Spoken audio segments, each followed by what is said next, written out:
Hello guys, welcome welcome to IPS. तो बहुत से स्टूडेंट का ये क्वेश्चन रहता है कि how to score 30 out of 30 marks in the general aptitude part A. और यस है फ्रेंड्स। तो पार्ट ए यानी कि जनरल एप्टीट्यूड में 30 में से 30 मार्क्स पाना क्या पॉसिबल है? देखो, इसका आंसर सीधा सा है, बिल्कुल पॉसिबल है। चाहे आप लाइफ साइंस से हो, केमिकल साइंस से हो, चाहे मैथमेटिकल, चाहे फिजिकल साइंस से हो, तो आप 30 में से 30 मार्क्स पा सकते हो इजीली। ठीक है। उसके लिए आपको कुछ यहाँ पे स्टेप्स में बताऊंगा किस तरह से आप यहाँ पे स्कोर कर सकते हो। तो सबसे पहले हम स्टेप वाइज बात करेंगे कि किस तरह से और कैसे। तो सबसे पहले पैटर्न को समझते हैं। जैसे कि आप लोग जानते हो, आपके एग्जाम में पार्ट ए में 20 क्वेश्चंस होते हैं। ठीक है। You have 20 questions. और उन 20 क्वेश्चन में से आप 5 क्वेश्चन को छोड़ भी सकते हो, क्योंकि आपको केवल 15 ही क्वेश्चन उसमें करने रहते हैं। 20 में से आपने करने हैं केवल 15 क्वेश्चन। यानी कि आपके हाथ पर 5 क्वेश्चन छोड़ने के पूरी यहाँ पे छूट है। तो कुल मिला के जो आपका पार्ट ए रहता है that will be of 30 marks. 30 number का रहता है, क्योंकि हर एक क्वेश्चन 2 नंबर का है। तो 15 क्वेश्चन करने हैं, यानी कि कुल मिला के 30 मार्क्स आप यहाँ से गेन कर सकते हो। जैसा कि आप लोग जानते हो कि सीएसआर नेट को अगर क्वालिफाई आपको करना है किसी भी साइंस से हो, तो आपको यहाँ पे 100 से ऊपर मार्क्स, यानी कि 100 और 110 के बीच में मार्क्स लाने पड़ते हैं नेट क्वालिफाई करने के लिए। और जेआरएफ के लिए 110 115 लगभग एक ये स्टैंडर्ड स्कोर है। तो मान लो कि भाई अगर 30 नंबर यहीं से अगर पा लेते हो, तो बाकी आपका जो सब्जेक्ट है, सब्जेक्ट में आपको ज्यादा मेहनत, यानी कि आपको मेहनत तो करनी है, पर इतना ज्यादा बर्डन लेने की फिर वहां पे कोई भी आवश्यकता नहीं होगी, क्योंकि आप इजीली बहुत आसानी से जनरल एप्टीट्यूड से बहुत ही आसानी से 30 मार्क्स निकाल सकते हो। चलो 30 छोड़िए, 25 मार्क्स तो निकाल ही सकते हैं कोई भी एक एवरेज स्टूडेंट। ठीक है। चलिए, लेकिन हमारी कोशिश रहेगी कि 30 में से 30 मार्क्स किस तरह से हम यहाँ से पूरी तरह से एक्सट्रैक्ट आउट कर सकते हैं ना। तो हर एक क्वेश्चन 2 नंबर का है, और अगर गलत होता है तो भाई 0.5 यानी कि 1/4 नेगेटिव मार्किंग तो तय है। तो हमको 20 में से 15 क्वेश्चन उठा लेने हैं, वो वाले जिसमें हम पूरी तरह से कॉन्फिडेंट हो, और नेगेटिव मार्किंग से बचना है। ठीक है। नहीं तो यहाँ पे हो जाएगी गड़बड़, और आपके जो मार्क्स हो जाएंगे नेगेटिव में चले जाएंगे। ठीक है। चलिए, ये तो हो गई इसकी बात।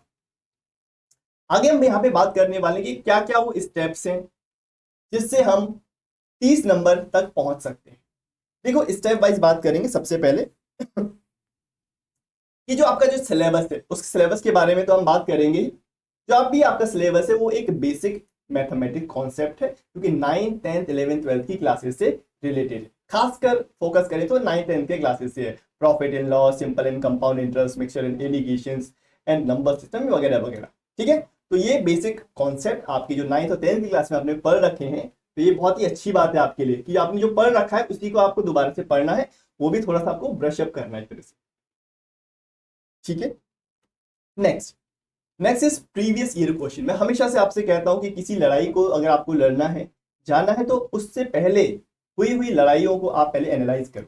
यानी कि प्रीवियस ईयर के क्वेश्चन पेपर देख के जाओ कि कैसे क्वेश्चंस देखने को मिले हैं, क्योंकि हर एक एग्जाम का पैटर्न अलग होता है। आप ऐसा नहीं कह सकते कि सीएसआर नेट के एग्जाम में गेट के क्वेश्चन आ रहे हो, ऐसा नहीं होता है। उसका एक अलग पैटर्न है, सीएसआर का एक अलग पैटर्न है, और नेट का यूजीसी जो एंटी यूजीसी नेट है उसका पैटर्न थोड़ा सा अलग है। तो आपको सबकी जो प्रिपरेशन है उसके प्रीवियस ईयर क्वेश्चन से कर लेनी चाहिए। तो प्रीवियस ईयर के क्वेश्चन अगर आप करते हो 8 से 10 साल के, तो आपको बहुत ही ज्यादा यहाँ पे फायदा मिलने वाला है। ठीक है। तो प्रीवियस ईयर के क्वेश्चन आप बिल्कुल और बिल्कुल करें। ठीक है। नेक्स्ट है हमारा टारगेट कि किस तरह से हम, तो प्रीवियस ईयर क्वेश्चन के बाद हमारी बारी आती है consistent study.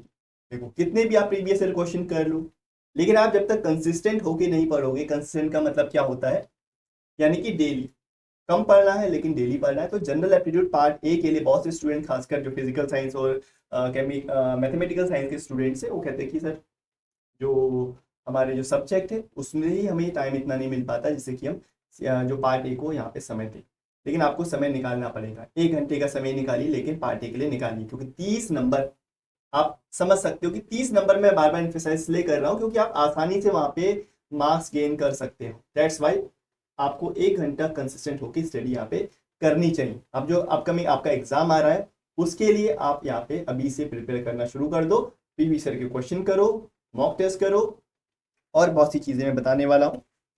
And next is revision of formula, यानी कि फॉर्मूले का रिवीजन करो, क्योंकि सीधे डायरेक्टली फॉर्मूले बेस्ड क्वेश्चन भी बहुत सारे पूछे जाते हैं। तो एक फॉर्मूला शीट आप बनाओ, फॉर्मूले शीट के अंदर सारे के सारे टॉपिक्स के फॉर्मूले हो एक जगह पे, और जब आप चाहो तब उसको आप रिवाइज कर सकते हो, क्योंकि बहुत से क्वेश्चन ऐसे होते हैं जो कि बिना फॉर्मूले के आप वहां पे नहीं कर पाओगे। आपको कॉन्सेप्ट तो पता होगा लेकिन फॉर्मूला नहीं पता होगा, जैसे कि मेंसुरेशन है भाई, अगर आपको जब तक सीएसए नहीं पता होगा सिलेंडर का, तो आप वहां पे नहीं लगा सकते। You don't know the formula you can't apply, तो आगे क्वेश्चन होगा ही नहीं। तो इसका मतलब वहां पे आपको फॉर्मूले की जरूरत पड़ेगी। क्लॉक हो गया, कैलेंडर हो गया, ये सारे के सारे कॉन्सेप्ट और फॉर्मूले एक जगह आप जहाँ पे लिख लो, जिससे कि डायरेक्टली आप फिर वहाँ पे उसको देख सको जब भी आपको कोई प्रॉब्लम हो। इससे आपका रिवीजन भी होगा और वहाँ पे फिर टाइम भी नहीं लगेगा, ठीक है। और उसके बाद बहुत ही इंपॉर्टेंट चीज, सेक्शनल टेस्ट। सेक्शनल टेस्ट का मतलब होता है जैसे कि कोई भी आपने एक टॉपिक पढ़ा, फॉर एग्जांपल नंबर सिस्टम पढ़ा, और फिर उस नंबर सिस्टम का आपने जाके टेस्ट, इसको बोलते हैं sectional test. Sectional test topic test आपको देना है, किसी भी पर्टिकुलर टॉपिक को पढ़ो और उसका टेस्ट जाके दे दो। ऐसा नहीं करना है कि टॉपिक नंबर सिस्टम पढ़ा है टेस्ट दे रहे हो प्रोबेबिलिटी का, ऐसा कभी भी नहीं करना है। या फुल मॉक टेस्ट देने लगे, सारे के सारे क्वेश्चंस हो गए। आपको एक टॉपिक पे कमांड तब आएगी जब उसके प्रैक्टिस क्वेश्चंस करोगे, मॉक के थ्रू उसको एनालाइज करोगे, ठीक है। साथ ही साथ उसमें full length test, full length test आपको कब देना है, उसके लिए आपको अलग से टाइम निकालना है। अलग से टाइम निकालने का मतलब कि जैसे कि फॉर एग्जांपल आपने पूरे वीक में 6 टॉपिक पढ़ लिए, 6 टॉपिक पढ़ने के बाद आपको क्या करना है, पूरा आपको यहाँ पे फुल लेंथ टेस्ट देना है, इररिस्पेक्टिव ऑफ कि भाई क्या टॉपिक हमने पढ़ा है क्या नहीं पढ़ा है। तब ये नहीं सोचना है, जितना भी पढ़ा है 6 टॉपिक पढ़े तो 6 टॉपिक आपको वहाँ पे टेस्ट देना चाहिए, ठीक है। तो ये सारे तो अगर की पॉइंट्स को अगर आप ध्यान में रखोगे, बेसिक मैथ्स के कॉन्सेप्ट 9 to 10 क्लास के, PYQ 8 to 10 years, 1 year consistent study, revision of the formula एक शीट बना लो, उसमें बार बार रिवाइज करते रहो। और सेक्शनल टेस्ट अगर ऐसा एक आप 15 दिन करके देखो, बिलीव मी जरूर आपको प्रोग्रेस यहाँ पे देखने को मिलेगी। बहुत से स्टूडेंट्स है जबकि केमिकल साइंस है और लाइफ साइंस के स्टूडेंट जो कि बहुत इग्नोर करते हैं इस टॉपिक को, क्योंकि कहते हैं भाई हम मैथ्स बैकग्राउंड के नहीं तो एप्टीट्यूड हम नहीं करेंगे, हम सारा का सारा वेटेज अपना जो हमारा मेन सब्जेक्ट है उसी से निकाल लें। बट बिलीव मी बहुत ही ज्यादा बर्डन हो जाएगा आपको। निकालने वाले निकाल लेते हैं, बट हाँ सब नहीं, केवल 10% की बात कर रहा हूँ, वो निकाल सकते हैं। बट बाकी क्योंकि इतना करना क्यों, क्योंकि इतने आपको मार्क्स चाहिए नहीं, 100 से 110 मार्क्स चाहिए, क्योंकि आप इजीली अगर बैलेंस वे में सारे सब्जेक्ट को इक्वली ट्रीट करोगे तो आप आसानी से वहां से जो मार्क्स से बना सकते हो, ठीक है। तो कहने का मतलब मेरा इतना ही है, इन चीजों को आप फॉलो करो। साथ ही साथ जैसे कि आप लोग जानते हो कि जो CSIR नेट का जो एप्टीट्यूड का जो सिलेबस है वो कोई डेफिनेट सिलेबस नहीं है, कहीं से भी क्वेश्चन आ सकता है, बहुत सारे टॉपिक्स हैं वहाँ पे। तो आपको अगर एलिमेंट्री मैथमेटिक्स आती है उस पर कमांड है तो इजीली आप कर सकते हो। तो ये सारे टॉपिक्स हैं जिसको हम अपने जो लाइव लेक्चर से बैच लाइव है उसमें कवर करवाते हैं। 24 लेक्चर, 24 लेक्चर्स में इस तरह से हम कवर करवाते हैं। Number system 1, number system 2, missing series, observational इसके, तो ये सारे के सारे टॉपिक्स हम यहाँ पे उस बैच के अंदर करवाते हैं। तो आप अगर ज्वाइन करना चाहते हो तो उस बैच को ज्वाइन करिए, जिससे कि वो स्टूडेंट जिसको बेसिक नॉलेज यानी कि बेसिक में दिक्कत होती है, इनके बेसिक्स क्लियर नहीं है, तो भाई सीधे वो क्वेश्चन कैसे कर सकता है। तो पहले आप अपने बेसिक्स क्लियर करो, बैच लाइव में आ जाओ और इन सारे टॉपिक्स को सीख लो, उनके कॉन्सेप्ट सीख लो।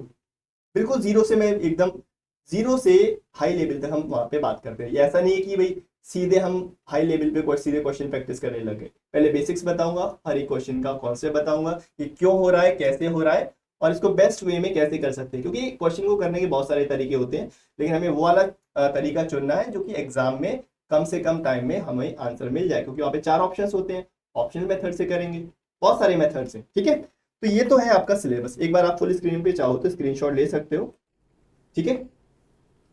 देयर विल बी 24 लेक्चर्स, एक ये हो गया और एक ये हो गया, ठीक है। बाकी सब टॉपिक्स भी मैंने इसके आगे लिखे हुए हैं। चलो आगे बढ़ते हैं कि भाई ये सब जो चीजें हैं आपको करना कहाँ से। जैसे कि आप लोग देख रहे हो यहाँ पे 16 अक्टूबर यानी कि कल से यहाँ पे 16 अक्टूबर से यहाँ पे CSIR नेट का पार्ट ए के लिए बैच शुरू हो चुका है। तो आप इसको ज्वाइन कर सकते हो, जहाँ पे आपको फ्लैट 30% ऑफ अभी मिल रहा है, लिमिटेड टाइम के लिए है और लिमिटेड सीट्स हैं। तो जाके फटाफट से इसको अवेल कर लो। और 1 मंथ का ये सब्सक्रिप्शन है, जिसके अंदर 1 मंथ के अंदर ही सारा का सारा जनरल एप्टीट्यूड पार्ट आपका हो जाएगा, 24 लेक्चर्स हो जाएंगे और सब। फिर उसके बाद 1 महीने के बाद आपको कोई दिक्कत नहीं होगी कि भाई ये सर कॉन्सेप्ट नहीं समझ में आ रहा है या हमें इस पर्टिकुलर क्वेश्चन में दिक्कत हो रही है। आपके पास नोट्स एक बार पता लग जाएंगे, फिर आपको बस खुद से प्रैक्टिस करने की जरूरत है कंसिस्टेंट होके एग्जाम तक। ठीक है, तो ये आप बैच ले लो for those student who want to join a live course. वहां पे आप क्वेरी भी पूछ सकते हो अपनी, जो भी आपकी क्वेरी है तो उसका आपको वहां पे रिप्लाई मिल जाएगा।